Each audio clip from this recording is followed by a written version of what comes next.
Kumusta mga kaibigan? Ako si #WalkWithLan at maligayang pagdating sa ating 2 oras ay sa ating mga ilang minuto ng paglalakbay sa puso ng halalan 2025. Ngayon, pag-uusapan natin ang isang eleksyon na puno ng drama, sorpresa at oo nga, ang hindi maipaliwanag na lakas ng Iglesia ni Cristo sa politika.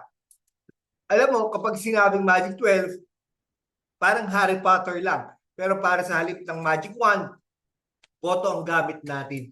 Kidding aside ha, marami ang nadismaya, lalo na mga taga-suporta ni Vice President Sara Duterte nang makita na hindi umabot sina Jimmy Bondoc at Vic Rodriguez sa Magic 12. Pero mas nakakagulat, ang INC na parang chess grandmaster, halos lahat ng inindoso nila ay nasa top 12, maliban kay Senador Bong Revilla. Ano ang nangyari? Bakit ganito ang resulta at ano ang ibig sabihin nito para sa inihintay nating 2028 presidential election? Kaya naman, mga kaibigan, buckle up. Sa susunod na ilang mga minuto, aaralin natin ang mga numero, ang diskarte at ang mga kwentong nagtago sa likod ng balota. Handa ka na ba? Tara, simulan na natin.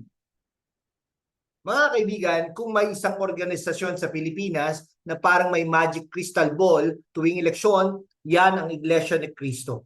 Seryoso, hindi ito bagong phenomenon. Mula pa noong 1950s, kapag inendorso ng INCs ang isang kandidato, parang nakatanggap na ng golden ticket sa Willy Wonka's Chocolate Factory. Halos sigurado ang panalo.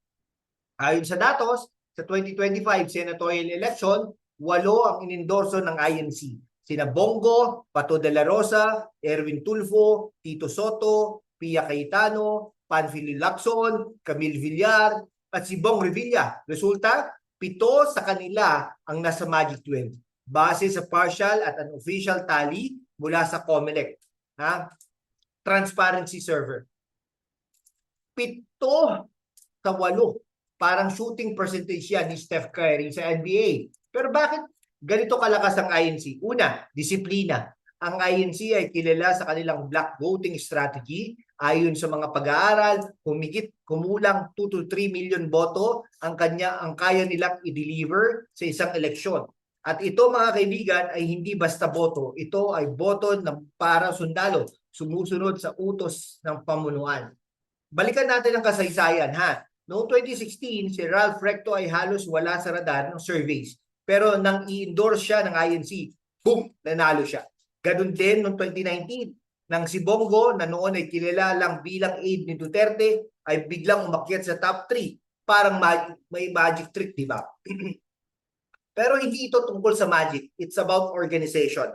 Ang INC ay may mahigpit na sistema ng komunikasyon mula sa central leadership hanggang sa mga lokal na ministro. Kapag sinabi ng pamunuan na ito ang iboboto natin, it's a done deal. At sa 2025, malinaw na gumana ulit ang formula nila, maliban kay Bong Revilla.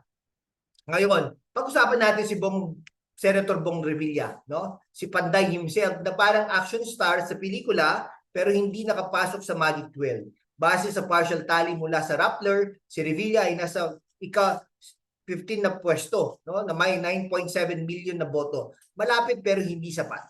Bakit kaya? Una, may baggage si Revilla mula sa pork barrel scam noong 2013. Kahit acquitted siya sa plunder charges, ang public perception ay parang tattoo, mahirap purahin. Pangalawa, ang Cavite na kuta ng pamilya Revilla ay nagkaroon ng matinding labanan sa local post.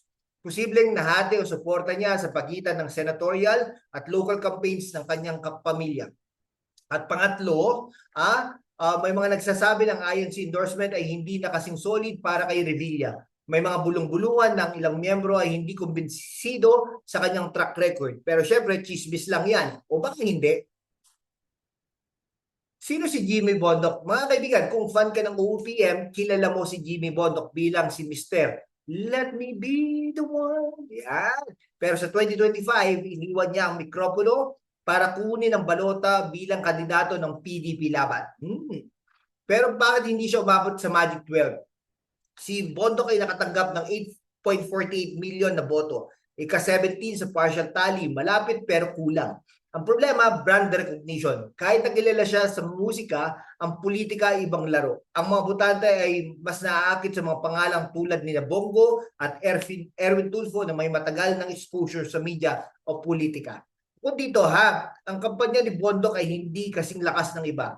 Ang kanyang Duterte 10, jingle ay catchy, pero parang kulang sa budget para sa nationwide ads.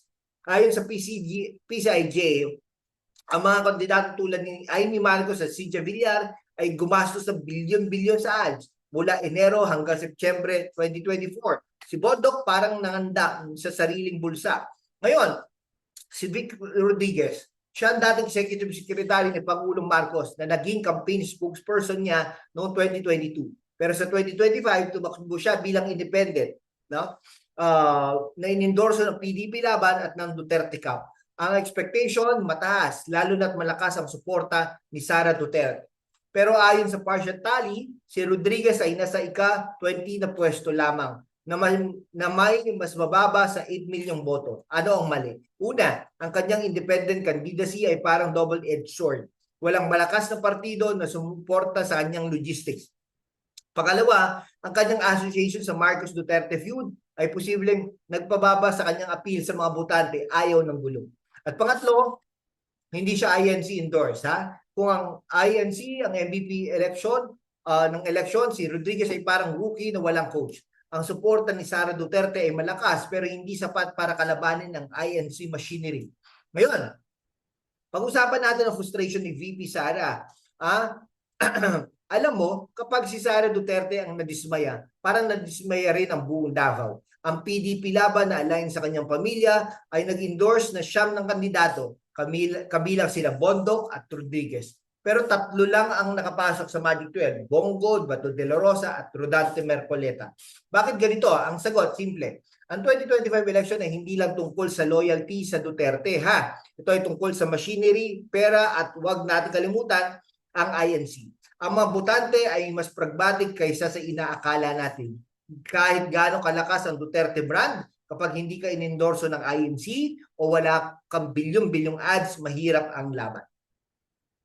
Mga kaibigan, ang 2025 election ay hindi lang tungkol sa Senado. Ito ay referendum na labanang Marcos versus Duterte. Si Pangulong Bongbong Marcos ay nag-endorso ng alyansa para sa Bagong Pilipinas na kinabibilangan ni Tito Soto, Pia Cayetano at Erwin Tulfo. Resulta, 6 sa kanila ang nasa Magic 12. Samantala, ang Duterte Camp na pinangunahan ni Sara ay nahirapan. Bukod sa 3 PDP Laban candidates, ang iba nilang inendorso tulad ni Bondoc at Rodriguez ay hindi umabot.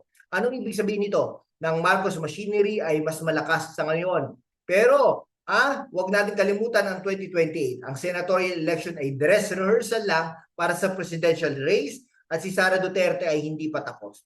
At huwag natin kalimutan ang political dynasty ayon sa PCIJ, 21 sa 24 na senatorial seats ay posibleng mapunta sa mga miyembro ng political families. Si Bong Revilla kahit hindi umabot sa Magic 12 ay bahagi ng Revilla dynasty sa Cavite. Sa Villar na nasa top 12 ay anak ni Cynthia Villar.